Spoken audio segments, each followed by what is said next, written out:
Hello everyone, Mrs. Hanson here, ready to begin a next new topic with you called chemical equilibrium, a state of balance. This very first lesson is going to focus on what is equilibrium. And when we consider equilibrium, what does that mean in terms of the concentrations of products and reactants? So we'll define what chemical equilibrium in a dynamic state represents. We'll also introduce what's called the equilibrium constant. We'll define Kc, the equilibrium constant in terms of concentration units, and Kp, the equilibrium concentration in pressure units. We'll begin with a little focus on equilibrium. So we understand most reactions are reversible. In other words, when reactant A and reactant B collide, they will create products C and D. Initially, the forward reaction is the only reaction that is possible because C and D yet to exist. But as time goes by and the more collisions between reactants A and B, the more products begin to accumulate. And those products also stand a chance of colliding and forming the original reactants of A and B. So the forward reaction, if the reactants A and B are the only ingredients present in the reaction vessel, they must collide to produce C and D. And as C and D accumulate, the reverse reaction will speed up as well, going back to form A plus B. Eventually, the rates become equal. Not the concentrations, perhaps, but the rates of the forward reaction and the rate of the reverse reaction equalize. Let's look at that in terms of this graph. Notice on the x-axis, time is going by. So the initial time at time 0 shows that the forward reaction is the only one proceeding. The reaction rate is quite high for the forward reaction, which is simply saying A and B are colliding to form the product C and D. But as the C and D products begin to accumulate, their collisions become successful, and you start to see the reaction start to begin for the reverse, where C and D go back to form A and B.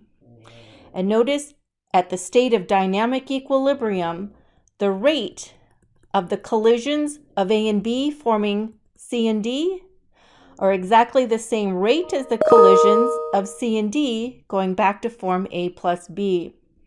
This double arrow is used to designate dynamic equilibrium. Both reactions, the forward and the reverse, are occurring at the same rate. So what is equal in equilibrium? Well, it's the rates. Notice the rate in terms of kinetics. How fast A and B collide to go back to make C and D. The rate at which A plus B forms its products is exactly the same rate as those two molecules going back to form the original ingredients. Doesn't mean their concentrations are, and you can see that in this equilibrium, the concentrations, you can see A and B were consumed at a much faster rate than C and D were. So the concentrations are not equal, but it's their rates. And those rates are determined by concentrations, activation energy. We'll learn that, equilibrium and kinetics go hand in hand, and oftentimes will sprinkle with one another in terms of their lessons. Our kinetics chapter is kind of put at the end of the term, but I nonetheless will talk about reaction rates in this unit and kind of just sprinkle in lessons that are coming our way. We know from looking at last topic, thermodynamics, that the activation energy is this energy barrier between reactants and products, that the activation barrier for different reactions can be quite small or quite large. The larger this activation energy, the slower the rate.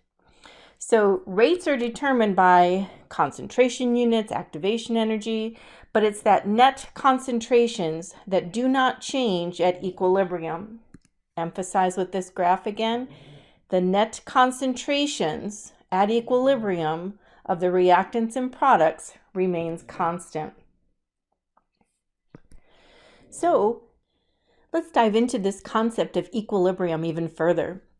We know that an equilibrium mixture exists for the decomposition of N2O4, dinitrogen tetraoxide. So as we think about that, we have a reactant, which is a complex molecule consisting of 2 nitrogens and 4 oxygens. And it is in the gaseous phase. It is in dynamic equilibrium with 2 molecules of nitrogen dioxide also in the gaseous phase. When we think about kinetics, kinetics tells me the rate at which the reactants are disappearing. The rate at which reactants are disappearing. Now I know that kinetics is a chapter that's upcoming for our class, so I'm just going to seed a little bit about that future lesson. We measure how quickly reactants disappear and come up with a rate law constant. And this is done experimentally by changing concentrations over a course of many experiments and using literally a stopwatch to measure how long it takes reactants to disappear, or in other words, how long it takes for products to appear. We're going to measure the rate at which reactants disappear. I'm jotting that down. I wanted to make one other comment in terms of reactions. The dynamic equilibrium arrow.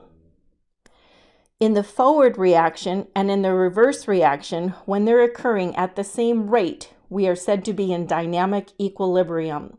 And rate we defined as the disappearance of the concentration of reactants over an interval of time. Molarity per second would be a good example of a rate constant.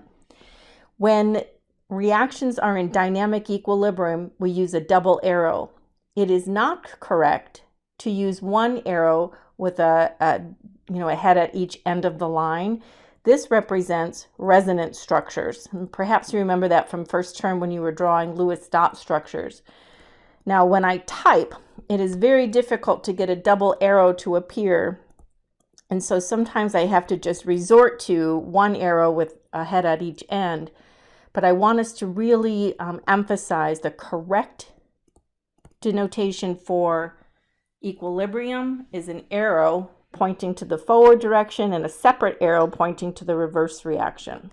Okay, so thinking about what dynamic equilibrium means, that the rate of the forward reaction, and I'm just going to denote that forward reaction as KF.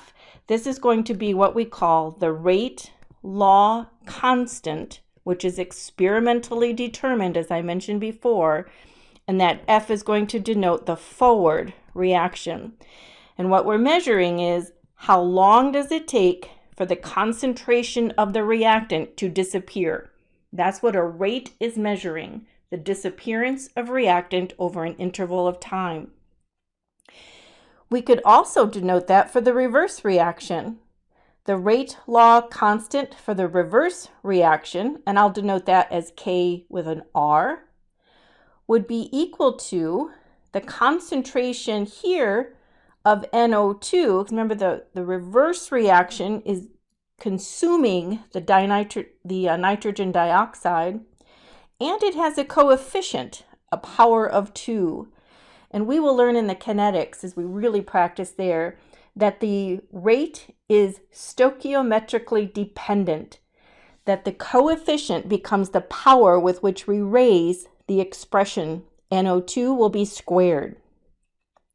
Since the coefficient for the forward reaction was a 1, we really just left it off. But since this has a coefficient in the reverse direction of a 2, that power, NO2, becomes a square. Now, just as another reminder, when you see brackets, that stands for molarity units. Moles per liter. We are measuring the disappearance of reactants in kinetics. The rate at which N2O4 is decomposing is equal to the same rate as which NO2 molecules are colliding. The forward and the reverse reaction are the same rate.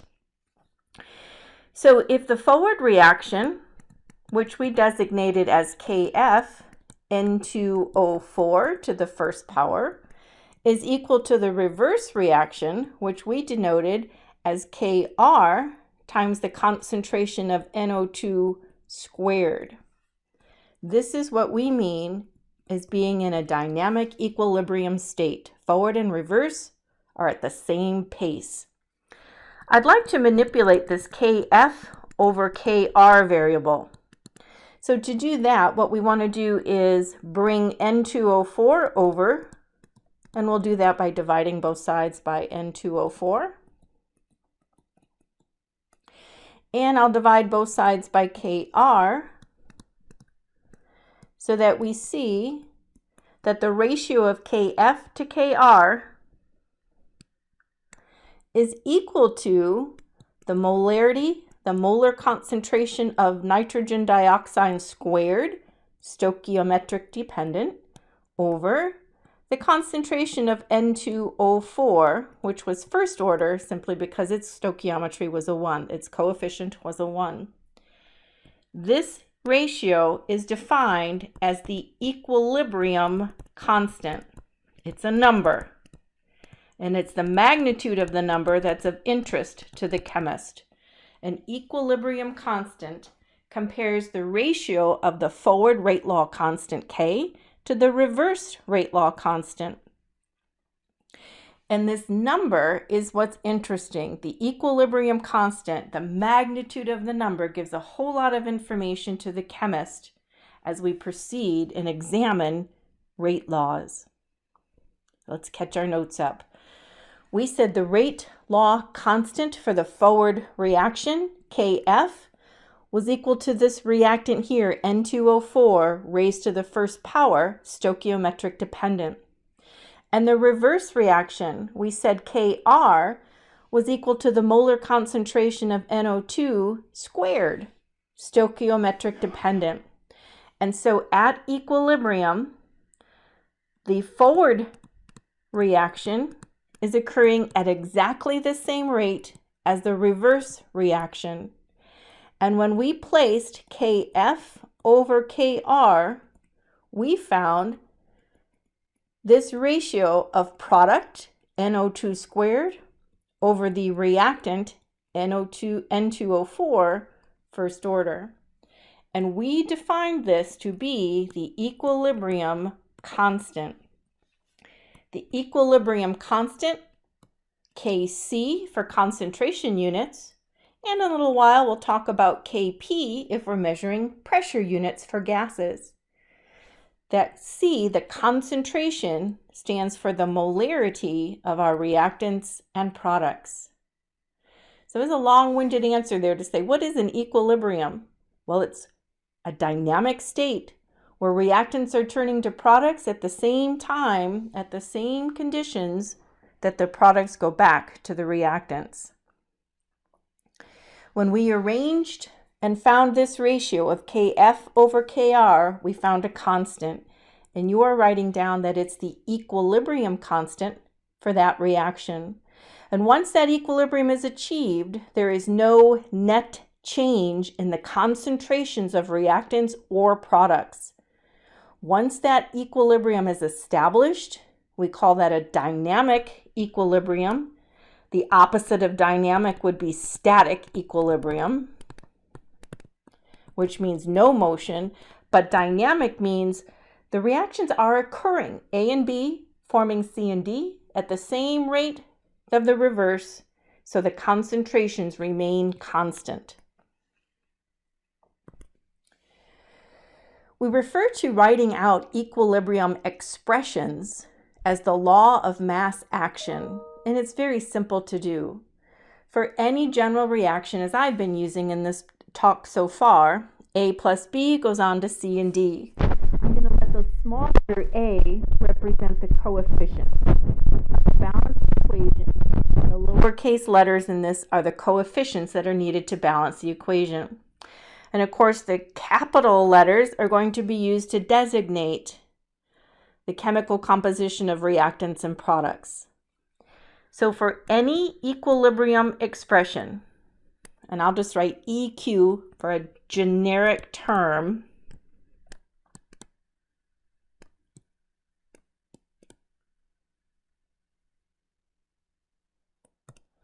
KEQ, an equilibrium constant, will be the expression of the concentrations of products over reactants.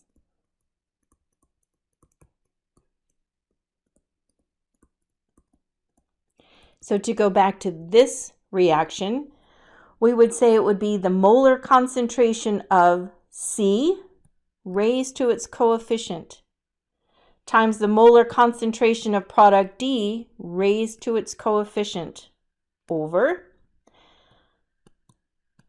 the molar concentration of reactant A raised to its coefficient and the molar concentration of B raised to its coefficient. Notice we're multiplying C times D set over A times B. This is the equilibrium expression. And if we're using molarity units, as those brackets represent molarity, we would have it Kc. If we were going to use pressure units, as in atmospheres or torr, you would use Kp for pressure. And we'll practice both styles of equilibriums. Products over reactants, stoichiometrically dependent, where the coefficients become the powers with which you raise each concentration. And we get a number. This equilibrium constant is a number. It's a numerical value obtained when we substitute concentrations into the expression. And those concentration units will typically come to us in molarity units. The subscript indicates that the concentrations expressed in molarity, and by that I mean this Kc, concentration. If I see Kc, concentration units were used. If I see Kp, pressure units were used. And friends, I have to tell you that there's a whole lot of K constants coming our way in the next 3 chapters. We have Ka. Ka stands for equilibrium constants for acids. Kb values, equilibrium constants for bases. We have Kw, equilibrium constant for water. We'll learn there's a Ksp, solubility product constants for salts. There's Kf values for complex ions. So again, a whole lot of equilibrium, but the good news is in the next, this chapter and the next 2 all study equilibrium at one point or another.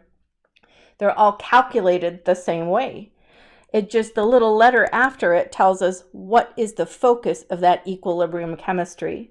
Are we using molarity? Are we using pressure units? Are we talking acid, bases, water, salts? It's just a very specific kind of focus with that next letter. And remember that the stoichiometric dependent meaning, this expression relies on raising the concentration units to the power based on the balanced equation, not on mechanism, but the order with which we raise comes from its balanced equation.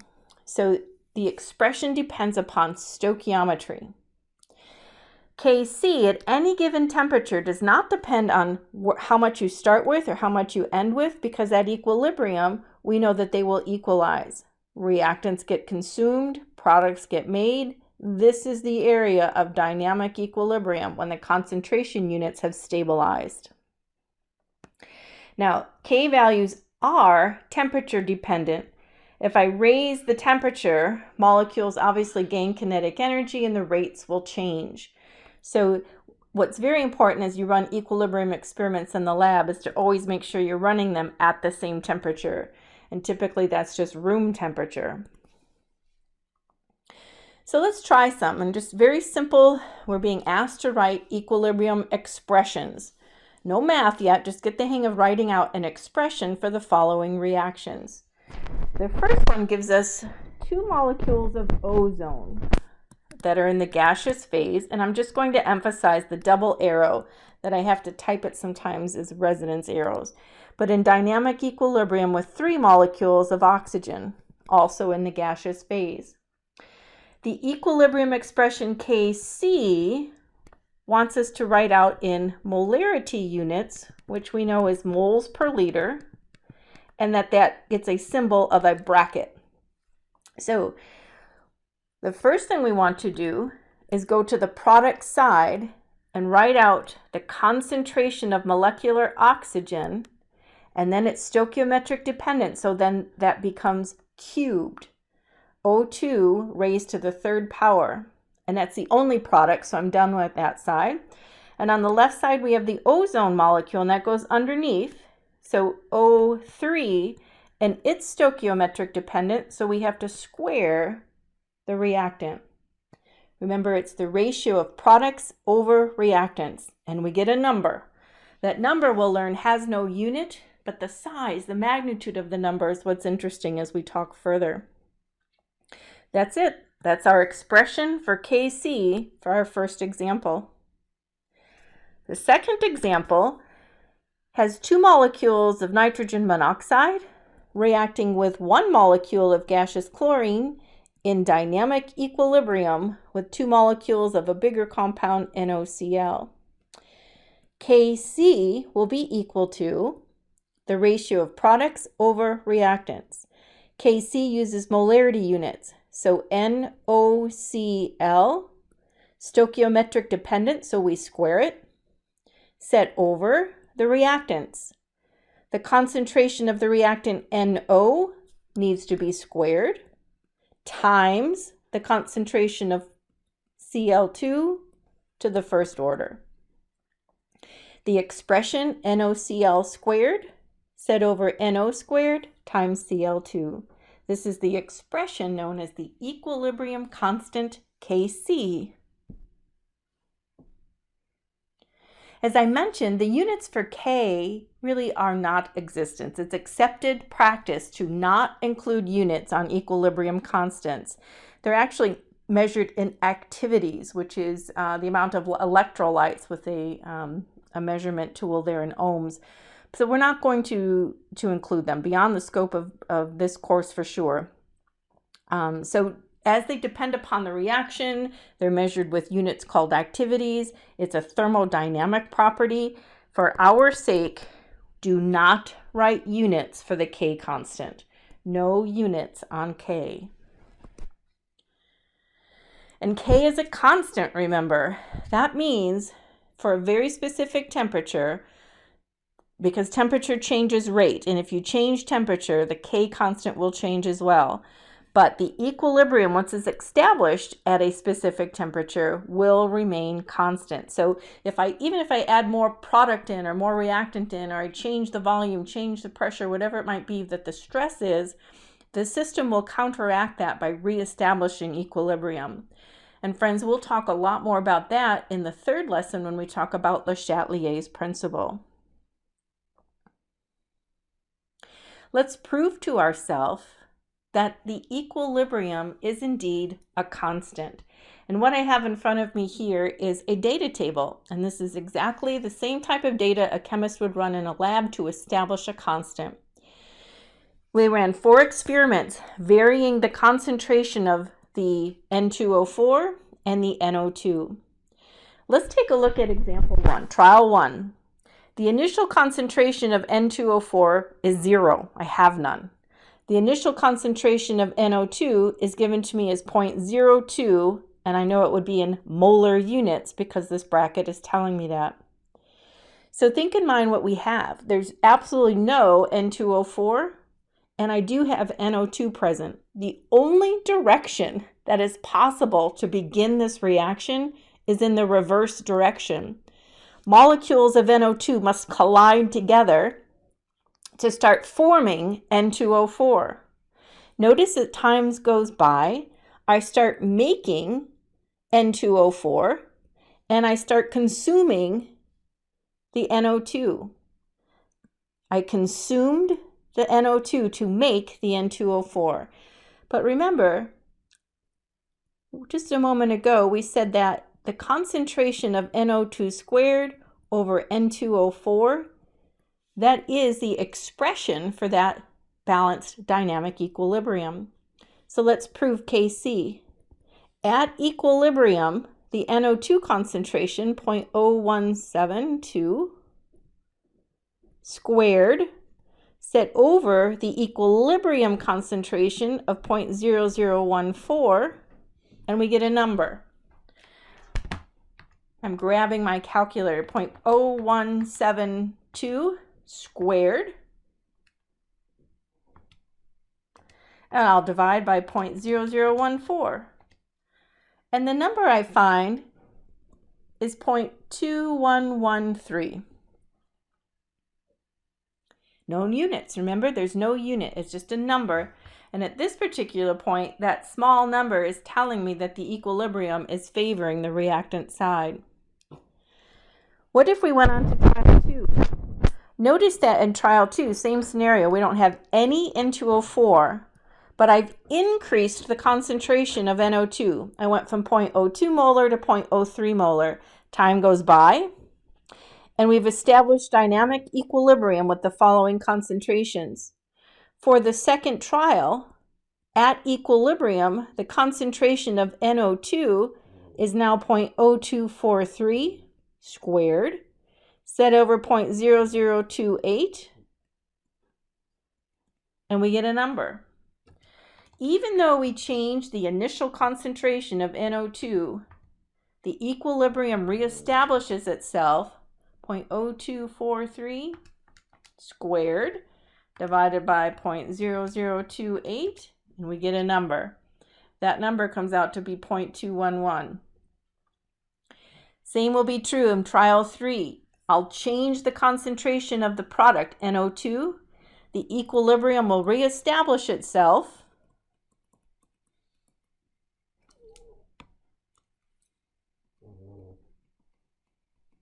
Squared over 0.00452. And finally, in this last trial, since we only have the initial reactant present and no product, we'll only go in the forward direction. But notice that these ratios always give us the same constant. And go ahead and prove that to yourself. The ratio of product over reactants, where the coefficients are used as orders to raise those molarity values, will come out to give us the same answer over and over and over. The moral of the story is, as you run trials, changing the concentrations that you start with will not change the equilibrium constant. The reaction will always work to where the ratio of concentrations of product over reactants give you the same number. Thus the constant term. Well, sometimes we work equilibrium problems using pressure units. If all the reactants and the products are in the gaseous phase, sometimes molarity units are more difficult to use, and therefore we'll use terms of partial pressure. If we think about that general reaction a moment ago, we said A plus B is in dynamic equilibrium with C plus D. And if all of these are in the gaseous phase, pressure units are often used. So we would say Kp, the equilibrium constant using pressure units, is equal to the partial pressure of product C raised to its coefficient, letter C, times the partial pressure of product D raised to its coefficient of D, set equal to the partial pressure of reactant A raised to its coefficient and the partial pressure of reactant B raised to its coefficient. Notice that instead of a bracket for molarity, we use P to represent partial pressures, going back to Dalton's law in the gas law chapter. But again, it's the same math. We're just using atmospheres or whatever the pressure unit might be for you in that problem. They just have to be the same unit. So Kp and Kc are just two different types of equilibrium constants. For a given reaction, the numerical value of Kc is typically different than its numerical value of Kp, because Kp is for gases only. Any other phase of matter would drop out of its expression. Be sure to indicate via the subscript concentration or pressure which of those equilibriums you're actually solving for. It's easy enough to convert from one to the other. And I'm going to show a slide that shows the conversions, and we'll just come together and write down our equation here. Remember from the ideal gas law, pressure times volume is equal to the number of moles times the ideal gas constant R times the Kelvin temperature. If pressure is in an atmosphere, the ideal gas law constant was 0.0821 liter atmosphere over Kelvin mole. Sometimes in the metric system, you'll use a kilopascal for the pressure unit, and then R was given as 8.31, and that would be a liter kilopascal Kelvin mole. So just reminding you a little bit about the ideal gas law from your gas law unit. If we rearrange the ideal gas law, remember we said Kc is molarity, and I said that was moles per liter. And in here, that's moles represented by N, and liters, which was the V unit. So molarity is indeed this particular ratio right here, moles per liter. And so when you think about rearranging, I just bring volume under here, and that's a molarity unit. So that's really all we've done is compared the molarity to pressure. So if I want to convert between Kc and Kp, or vice versa, we have to compare the number of gaseous moles of product compared to gaseous moles of reactant. Let me emphasize, in Kc, we use molarity. So you're looking at the aqueous phase or the gaseous phase that contribute to molar units. When we calculate Kp, it's gases only. Aqueous solutions have no pressure. So what we're doing is considering the stoichiometry of gaseous moles of product compared to gaseous moles of reactant. When converting from Kc to Kp or vice versa, this is the formula you need to kind of have ready, memorize. Kp can be found by taking the Kc unit, multiplying that by the product RT that is raised to the delta N, the change in the gaseous moles of product minus reactants. That allows us to easily convert from pressure units into concentration units and so forth. R is the ideal gas constant related to the pressure unit. T, of course, has to be in the Kelvin temperature. RT delta N, where delta N is the gaseous moles of products minus reactants, gases only. Shall we try one? This reads, in the synthesis of ammonia from its constituent elements.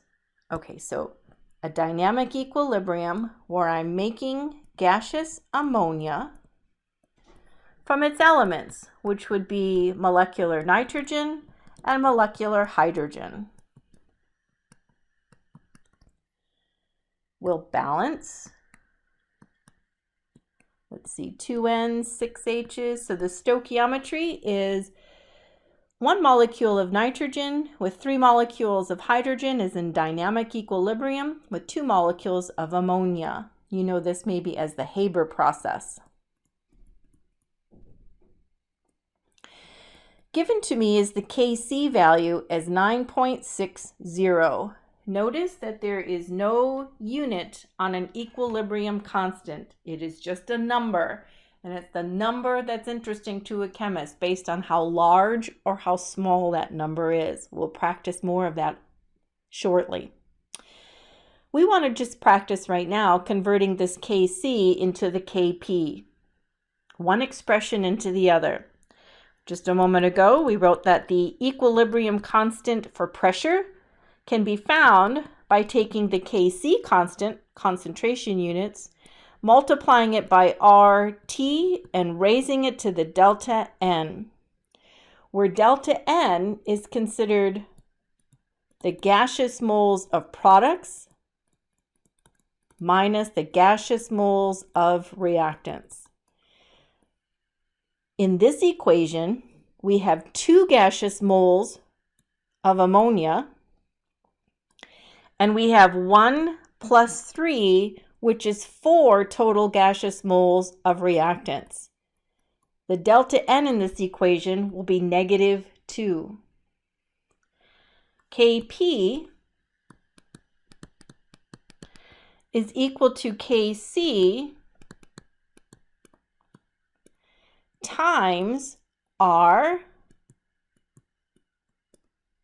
that's a liter atmosphere Kelvin mole, times the temperature. I'm going to put that in there. And with 300 Celsius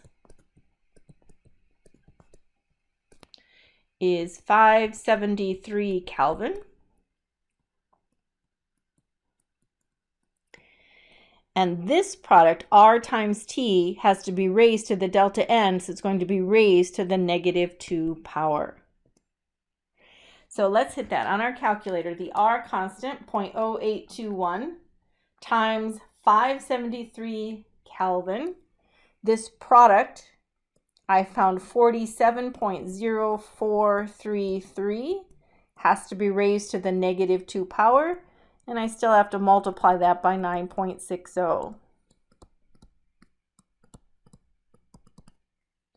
So I'll go ahead and raise that to the -2 times 9.6, and my answer is 0.00433 as my Kp constant. Those are significantly different numbers, aren't they? 9.6 Kc, 0.0043 is the Kp.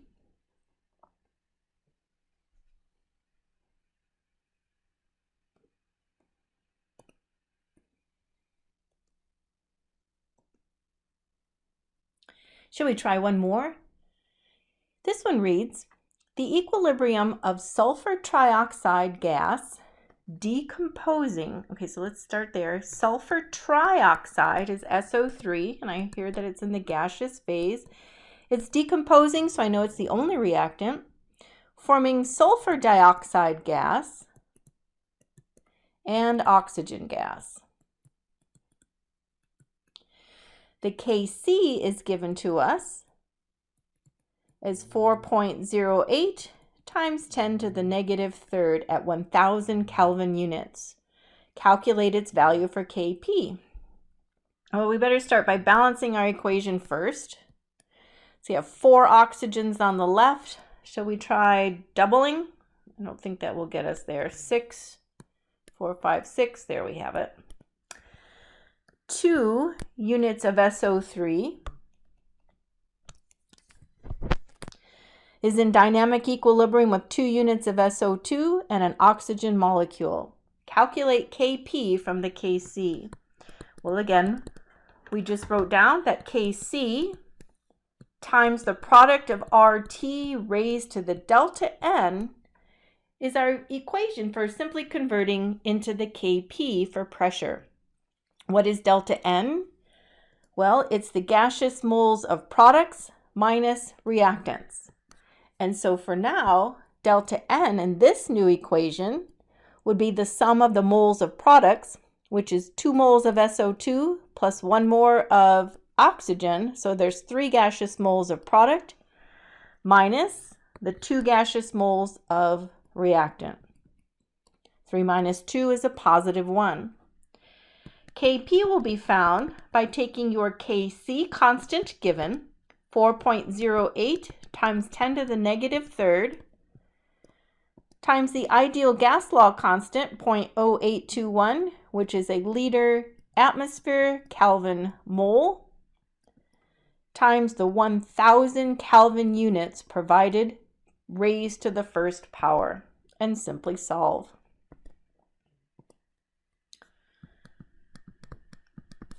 Grabbing my calculator, 0.0821 times 1000 Kelvin raised to the first power. So then I'll just go times 4.08 raised to the times 10 negative 3. And my screen says 0.334968. Let's put that into 3 sig figs. 0.335 units. So again, no units on the equilibrium expression number. It's a number that the size will be interesting as we practice more. So that's easy enough, just converting from one to the other. And I keep mentioning it's the size of the equilibrium constant that matters to a chemist. And let's just reinforce what this means now. The larger the K value, the more that the products are being favored. The smaller the K value, the more that the reactants are being favored. Remember that the equilibrium constant is comparing the ratio of the concentrations or the pressures of product over reactants. So if you see that K is large, that means that you have a very large number on the top of this ratio. If K is large, we have more products in this dynamic equilibrium. And if K is quite small, that means your larger number for a small ratio, you're dividing a number by a very large number, that comes out to be a K is very small, less than 1. So that means that it's going to be favoring reactants. So if they're exactly the same number, K equal 1. If K is larger than 1, you have more products in that equilibrium. And if K is less than 1, you have more reactants in that equilibrium. So remember, there's no unit on equilibrium, it's just a number. But the magnitude of the number is what's interesting to a chemist to determine if this equilibrium is lying far to the right, products are favored. If it's lying far to the left, reactants are favored. And if it's a number pretty close to the number 1, you have about the same concentrations of product versus reactants.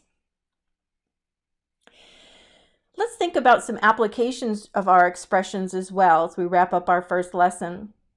If we write a reaction in the reverse order, what happens to the equilibrium constant? Well, a moment ago I said, what if we had a reaction where A and B combine to make C and D? And if this was an equilibrium expression, we know that we would write the product raised to its coefficient set over the reactants raised to its coefficient. But what if we reverse the reaction? If we reverse the reaction in the way that we write it.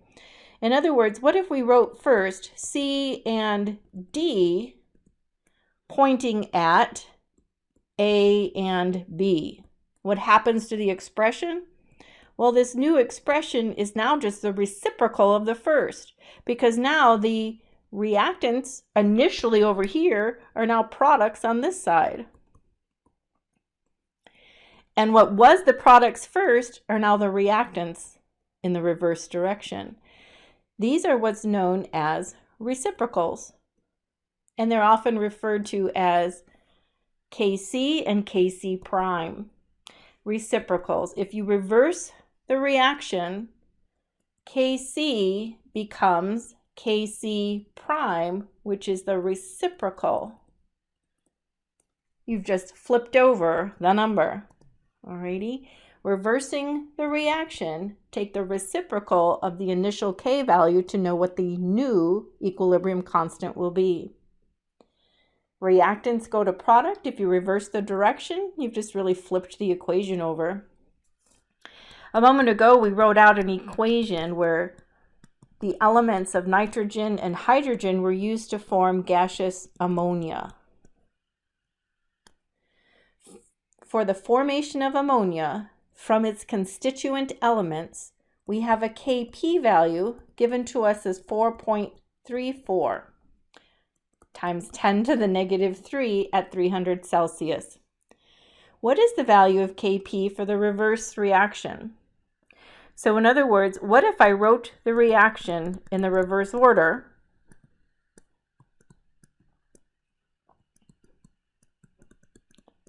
What is this value of Kp? Notice that all we've done is reversed the direction of the reaction. Kp for this new equation is going to be the reciprocal of the original value. So all I would have to do is say 1 divided by 4.34 times 10 to the negative 3 gives me my new equilibrium constant. I'll hit that for us. Taking the reciprocal of 4.34, e negative 3. Oh, I didn't hit that right, sorry. 1 divided by 4.34, e negative 3. Got it. And this gives me 230.4. So this equation, written in the order that it's written here, is 230.4. And this equation, written in this order, 4.34 times 10 to the negative 3. If you reverse the direction, you take the reciprocal of the K constant to find the new value. What if we multiply an equation through by a constant? Let's figure it out. Suppose I have my original equation where A reacts with B and it's in dynamic equilibrium with C and D. And what I want to do is distribute a coefficient. Let's say I want to multiply by 2. I want to double the coefficients so that I would have 2A plus 2B with 2 times C and 2 times D. See what I've done there is I've just distributed a 2 through that equation. I've doubled the coefficients. What happens to the K constant? Well, remember initially, I would have had the concentration of C raised to its coefficient, but now it's been doubled, hasn't it? And the same is true here. D would be 2 times whatever that coefficient is there. So it's becoming a part of the coefficient in which the order with which we raise is going to be affected. And then here, of course, we'd have B with, that's my email, apologize. Whatever that number is that you distributed through that balanced equation is going to affect the power with which you raise, because now we have a new coefficient. So in other words, let's just take an example. I think I skipped a slide. Here we go. How does the magnitude of the equilibrium constant Kp change for this reaction? Here's my first equation. I have Hi in dynamic equilibrium with its elements hydrogen and iodine. So it's just decomposing. How does that compare to the constant if I had 6 units of Hi decomposing into its constituent elements? Well, clearly you see that to go from a 2 to a 6, we distributed a 3 through that coefficients. Right? So initially, Kp would be equal to the partial pressure of hydrogen times the partial pressure of iodine over the partial pressure of Hi squared.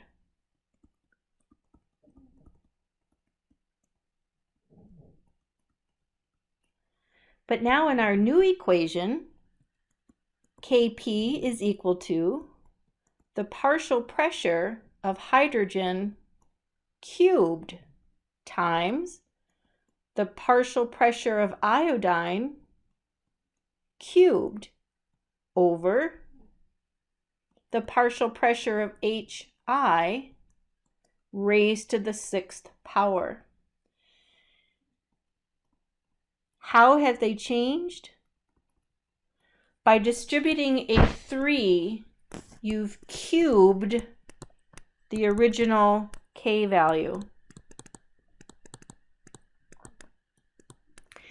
So K for the initial was cubed to find the K for this new equation.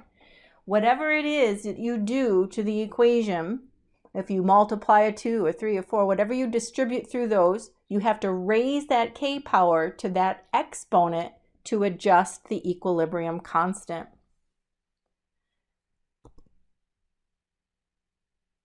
What about Hess's law and K values?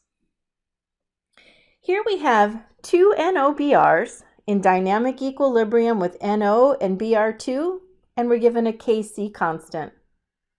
In the next equation, Br2 and Cl2 react to form two BrCls. We're going to add these equations together. And when you do so, this is the equation that you get. And here's why. Notice that the bromines cancel. The equilibrium expression is equal to the products, which is NO squared, times Br2 from the first reaction. And from the second reaction, we have BrCl squared. All over the reactants, which in the first equation would be NOBr squared. And then we have bromine and chlorine. Notice that the bromines canceled. They just fell right out of the equation because one was a product in the first elementary reaction, and in the second elementary reaction, it was a reactant. So they just simply fall out. When you add equations together, notice how you end up multiplying the K values to find the new Kc. So to find this value, when I add these two equations together, the Kc value for this added equation is the product of 0.014 times 7.2. 0.014 times 7.2 is 0.1008. So this Kc is equal to 0.1008. By adding equations, we multiply the K constants. So remember that it's the product of those equilibrium constants. If you reverse the order, if you reverse the direction of an equation, take the reciprocal of the original K.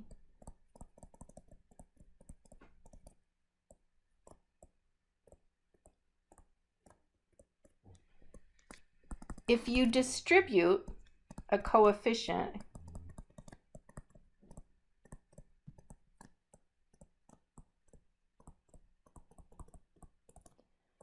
raise the K to that power.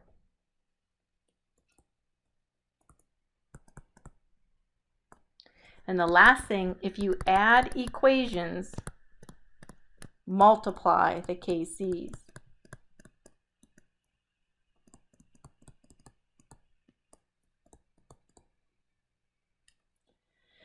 Those are the three kind of manipulations as you work out equilibrium constants that you'll end up doing over and over. Reversing direction, take reciprocal.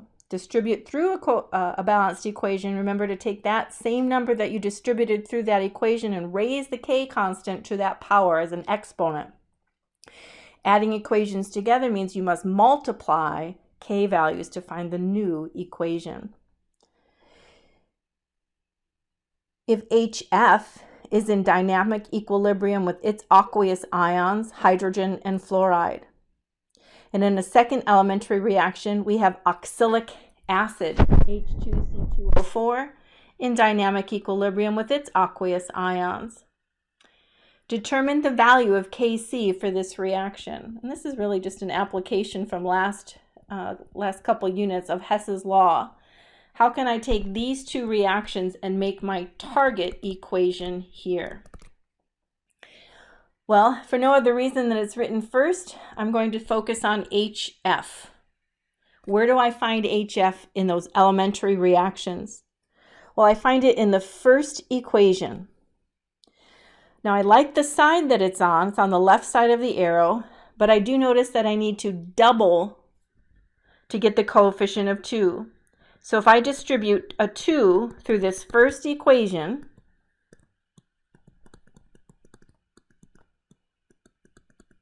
that means I have to take the Kc value of 6.8 times 10 to the negative 4, and I'm going to have to square that because I distributed a 2 through the first reaction there. This oxalate ion is the next reactant in my target equation. I see that it's in the second elementary reaction, but it's on the wrong side of the arrow. I need to reverse the direction. I like how many I have. I just have to reverse the direction. So let me go ahead and do that. I'm going to reverse the direction and show that the two aqueous hydrogens with the oxalate ion are now pointing at H2C2O4, oxalic acid. And this means that the new Kc is going to be the reciprocal of 3.8 times 10 to the negative 6. I reversed the direction, so I take the reciprocal of the reaction. So now when I add these two equations together,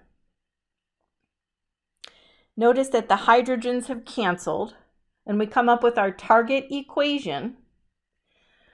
The new Kc is going to be equal to 6.8 times 10 to the negative 4th squared times 1 over 3.8 times 10 to the negative 6 for the new target equation. When you add equations together, you multiply their K constants. 6.8 e negative 4 squared times the reciprocal of 3.8 e negative 6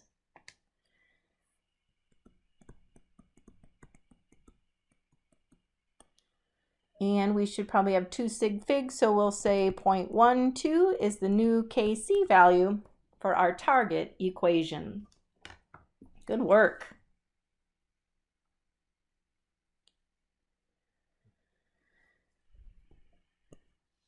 How about this one? We have a reaction where Kp is given to us as 54 for the reaction of hydrogen gas. Let's kind of back that up and write that out. I have hydrogen gas, H2, reacting with iodine gas, I2, forming 2HI. The reaction of hydrogen gas and iodine gas to form hydrogen iodide gas. Its K constant is given to us as 54. Also, a K constant is given for hydrogen gas reacting with nitrogen gas to form ammonia, NH3. And so we've written this balanced out a few times now. And this Kp is given to us as 1.4 times 10 to the negative 4th. Determine the Kp for this reaction. So this will become what we want to make our target equation. Gaseous ammonia, NH3, reacts with iodine, I2, to form hydrogen iodide and nitrogen gas.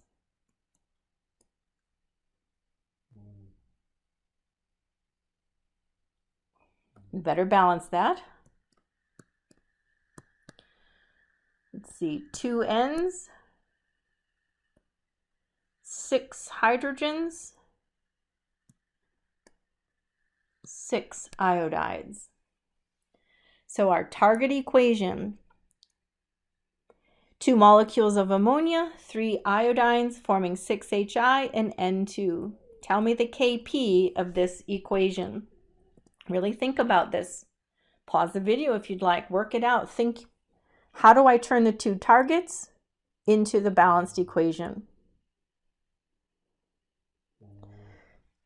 Well, brainstorming with me. For no other reason than it's written first, I always bring my eye to the first reactant of the target equation, the NH3. I find it here. I like how many we have, but it's on the wrong side. So I think we're going to end up flipping the direction, which means we'll take the reciprocal of the K constant. The next thing I see is iodine, and here I notice that iodine is written in the first equation. I like the side that it's on, but I need to distribute a 3 through the balanced equation. And when I do that, I know that I'm going to cube the original Kp.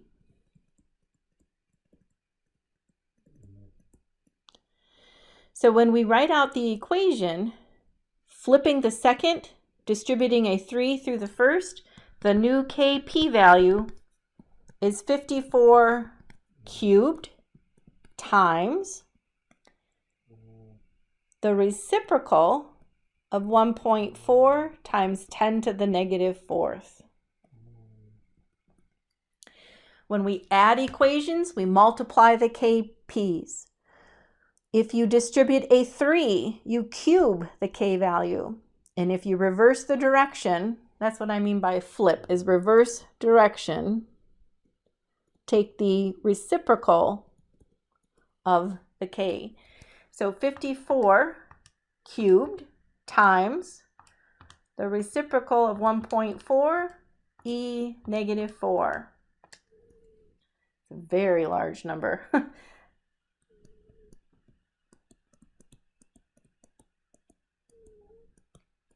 1, 2, 3, 1, 2, 3. Very large number. You probably want to put that into scientific notation. So the practice here says, wow, this is an extremely large number. So products are indeed being favored. All right. One last topic, just to kind of remind us about the equilibrium expressions and what type of units to include. You know, so far, they've all been homogeneous equilibria, meaning that the equations have all been using the same phase. That same phase typically has been aqueous or it's been gaseous. Sometimes we have reactions that are in different phases. Different phases is an example of a heterogeneous equilibrium. This is an example of a heterogeneous equilibrium. A solid in equilibrium with its aqueous ions. It is heterogeneous because not all the phases of matter are aqueous or gaseous or solids, or there's a mix of them. So how do we express the concentration of a solid? How do we express the concentration of a pure liquid or a pure solid? And the answer is we don't. You leave it out of the expression. Never include pure solids or pure liquids in the expression.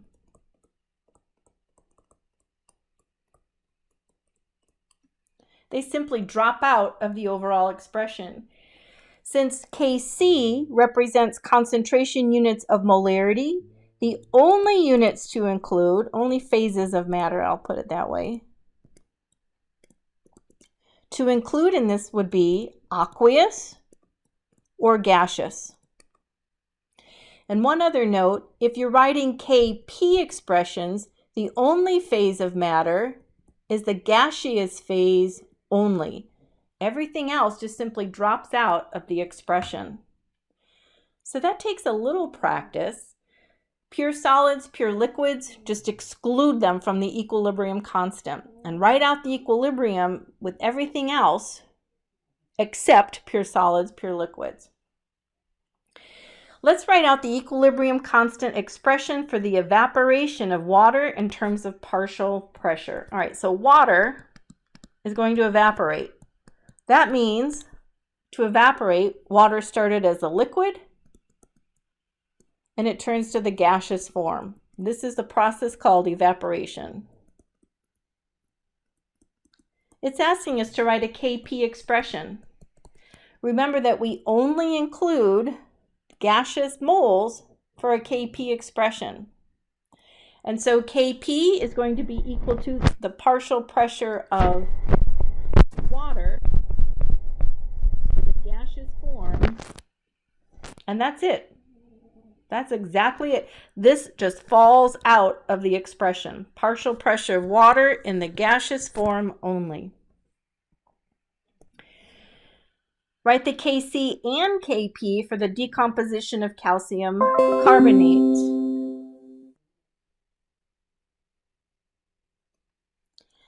Calcium carbonate is a solid that will decompose into calcium oxide solid and give us carbon dioxide bubbles.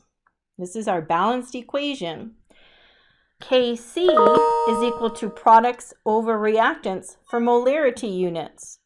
The only thing to include is the gaseous phase of carbon dioxide. That's it. There's nothing to set it over. And Kp would be equal to the partial pressure of carbon dioxide. That's it, nothing to set it over. Pure solids, pure liquids drop out of equilibrium expressions. It makes no sense to talk about how concentrated or dilute a pure substance is.